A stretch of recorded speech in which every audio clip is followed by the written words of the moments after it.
Yo, what goes on?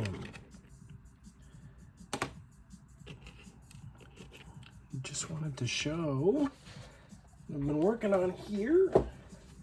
Kind of all over the place lately. I've recently picked up a filament printer, so I've been trying to mess around with that a little bit. Still doing figures.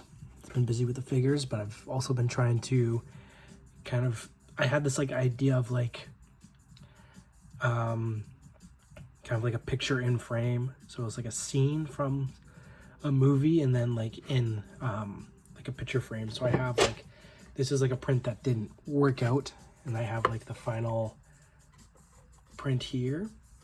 And so it's obviously it's from Interstellar, and then the scenes from Miller's Planet there. So I just wanted to show kind of what I did here, because it was kind of frustrating trying to figure out how to do it. So I know a lot of people do just the silicone or the resin kind of style for creating water. And what I did instead, and I know it's, probably not as, I'm sure if you've done water dioramas, this might be pretty mid, but I'm quite proud of it.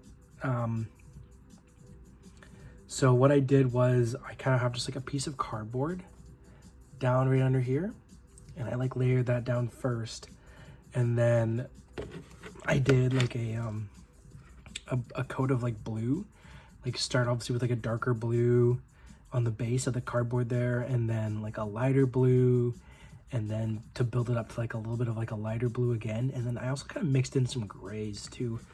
Kind of hard to tell from on Miller's Planet, the water looked so dark. It didn't look like it was a very bright clear blue. I think that does have to do with kind of of where you are, and obviously there's not much intel there about, or information for me to find out. So I'm just kind of trying to look through photos, and I was rewatching the movie, and I was just trying to think of where or how in the scene. So I did add some grays there because it did look like the water was a little bit of a darker gray. This is still a little lighter than I would have liked it to turn out, but I think we're going with the flow here, literally. And then what I did for water, instead of this whole, the resin seemed like it was a lot of work to do. And it does seem like it just kind of flattens it out. It's, if you want a good base. But I wanted kind of the effects, you can't really see, but it's there's effects in there. It was trying to get some waves. So what I did was I went and bought a tube from, I watched so many videos online, and then I did watch one video, and I'll link it below, and this dude did kind of help me out the most, and to point me in the right direction of what to do. And he was talking about using a silicone, or he was using a type of silicone or a type of sealant, but his that he said was to not use silicone, it couldn't have any silicone in it, and then to mix it with rubbing alcohol, and then you kind of have a nice kind of base. But I couldn't seem to find a sealant without silicone in it, so I went and bought a full one that was just fully siliconed. And yeah, it's obviously you don't have too much play. Once it's down, it's already kind of thick, so it was a little hard creating consistent waves. But in that process, I think it actually ended up making it look more legit through my eyes anyways, for of how Miller's Planet looked, because it was big waves, and then it was just kind of a flat, a little bit of ripply in between.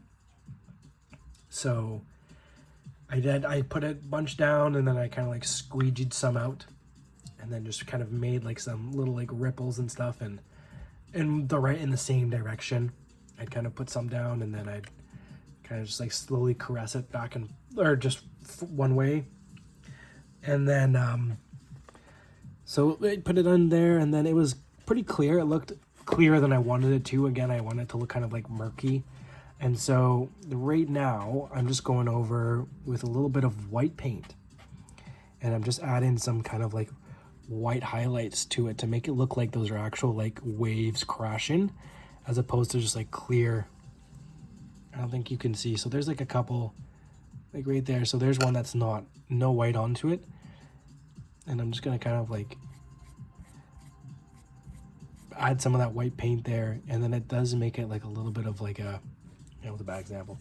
I did most of them already. I kind of was like, oh, I should have recorded this because I struggled so much trying to like find out like an idea of how to kind of do this cheap and easy. And this was cheap and easy. It was maybe $15 for the tube.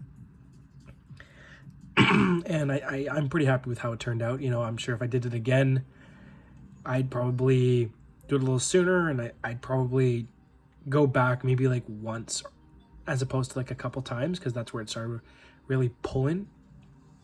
I'd probably just go back like once, and then you probably have like a little bit more consistency. So yeah, just thought I'd show that there. And I think I'm gonna show kind of like the finished product. I do have some stuff, like I do have like the Ranger, and then I have like a mini Tars and a teeny tiny, there's a coupe. So that's kind of the scene is kind of when they finally like they land on the planet, and then they're obviously like looking for the data, and then the wave is about to come crash. So yeah, I'm quite excited how it's going to turn out here. It's almost done, but I always forget when I'm doing kind of like just random projects like this. Like, it's not like anyone commissioned this. It's just kind of like an idea I had. And then I didn't even plan on keeping this. This is going to a buddy of mine. So yeah, again, like it's not even like I'm planning to like keep these things. So it's not like I'm thinking about like filming it to be like, oh yeah, like my process of how I did it. It's just kind of like after I'm like, I should have filmed it.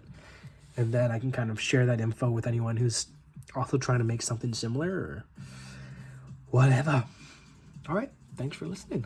I'll see you later. Goodbye.